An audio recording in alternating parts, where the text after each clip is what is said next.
कि आप राजा हो, आप कह सकते हो। तो विश्वामित्र को राजा विश्वामित्र धमकाने लग जाता है कि विश्वामित्र कहते हैं, हे वशिष्ठ, ये गाय आप हमें देते हो कि नहीं? कहते नहीं दूंगा। नहीं दोगे तो हम जबरदस्ती छीन लेंगे। अब एक राजा सेना के साथ आ रखा, एक ऋषि क्या कर लेगा? 2-4 चेले हैं आश्रम में, क्या कर लेंगे? वो मना कर देते हैं। इधर राजा ने क्या किया? अपने सैनिकों को आज्ञा दी कि जाओ ऋषि की गाय को खोलो और इसका हरण कर लो। जब राजा के सैनिक गाय को खोलने के लिए आते हैं तो ऋषि महाराज बीच बचाव आकर अपनी गाय का, अपनी माँ का बचाव करने लग जाते हैं। पर एक ऋषि की कहाँ चलने वाली है? सैनिकों ने धक्का दिया और वशिष्ठ जी इधर उधर गिर जाते हैं और जाकर वो गाय को खूंटे से खोल लेते हैं। अब गाय चलने के लिए तैयार नहीं है, जबरदस्ती उस गाय को घसीटा जाता है।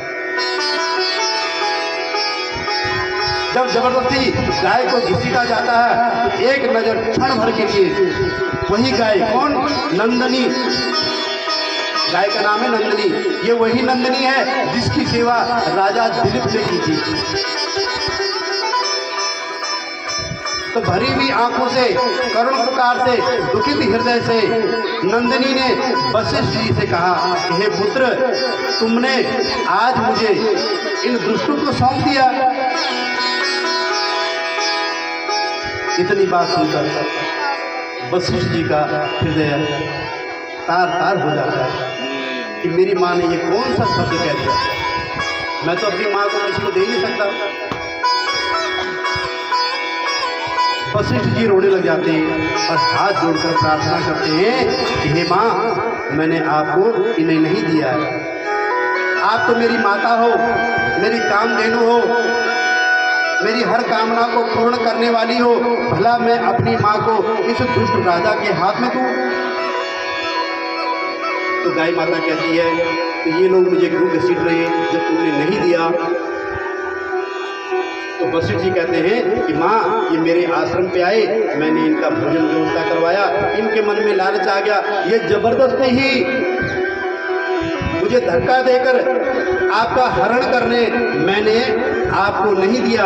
मैं अपनी माँ को किसी और के हाथ में नहीं दे सकता, ये जबरदस्ती ही आपका हरण कर रहे हैं।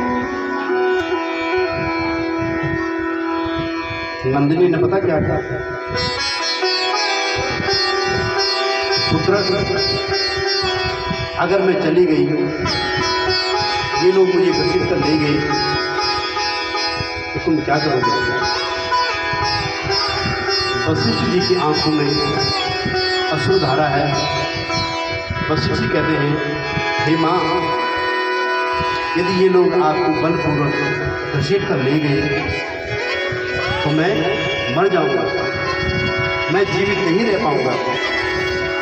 जैसे ही आप आश्रम की देहली लांघकर चले जाओगे तो मेरे भी प्राण पथिर हो जाएंगे और मेरा मृत शरीर इसी धरती पर पड़ा रहेगा। नंदिनी कहती है कि हे पुत्र, ये बात सत्य है? वशिष्ठ जी कहते हैं, आप अपनी सूक्ष्म ज्ञान से देख लीजिए। तो माता ने अंतर मन में झांका, अपनी आंखें बंद की। किसने? कामधेनु नंदिनी गौ माता ने आंखें बंद की तो क्या देखती है कि अगर मैं इस आश्रम के बाहर हो गई, राजा के सिपाही मुझे बलपूर्वक घसीट कर ले गए, तो वशिष्ठ सच में मर जाएगा। माता ने तुरंत आके बोली और गुरु वशिष्ठ ने कहा, हे पुत्र, तुमने सत्य कहा है। मैंने आने वाला कुछ क्षण देख लिया है कि अगर मैं चली गई तो तुम अवश्य ही मृत हो जाओगे। तुम्हारा शरीर इस पृथ्वी पर पड़ा रह जाएगा और तुम्हारे प्राण पखेरु हो जाएंगे।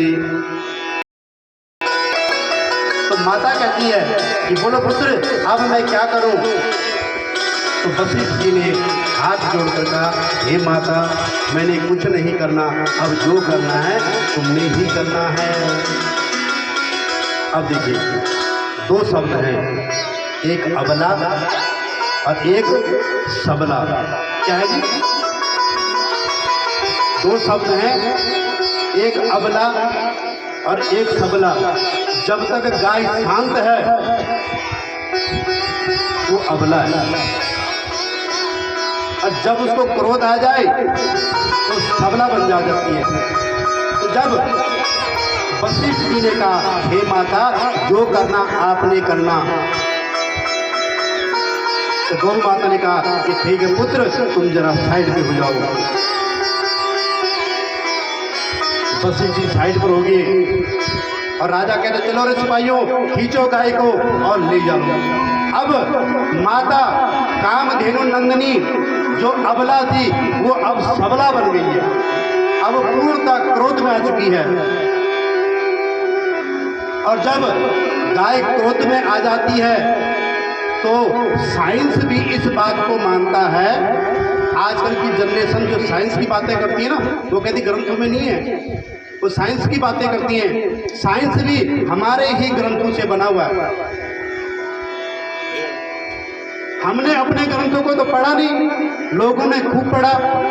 लोगों ने जब देखा ज्ञान भरा हुआ है, उस ज्ञान पर अमल किया और अपना नाम लिया कि हमने किया जी, जबकि सब हमारे ग्रंथों का ही है।